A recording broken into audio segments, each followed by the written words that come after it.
Parlamenti i Gjermanisë Bundestag ka votuar për të futur shërbimin ushtarak vullnetar në një mas që synon të forcojë mbrojtjen kombëtare, pas pushtimit në shkallë të plotë Ukrainës nga Rusia.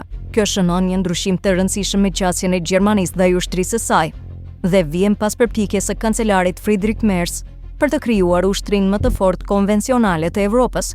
Ndryshimi do të thotë që të gjithë 18 vjeçarët në Gjermani do të dërgohet një pyetësor që nga janari viti 2006 ku do të pyeten nëse janë të interesuar dhe të gatshëm të bashkohen me forcat armatosura apo jo. Formulari do të jetë i detyrueshëm për burra dhe gratë vullnetar.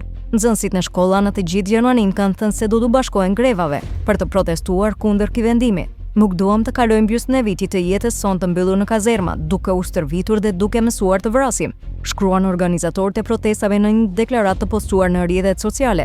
Lufta nuk ofron asnjë perspektivë për të ardhmen dhe shkatron jetesën tonë, po huan ata. Vetëm në Hamburg rreth 1800 njerëz pritet të bashkohen me protestat dhe drejtorët e shkollave i paralajmëruan prindrit të mos i nxjerrin fëmijët e tyre nga shkolla për atë ditë. Deputetët gjerman votuan me 323 vota pro dhe 272 kundër për të mbështetur ndryshimin.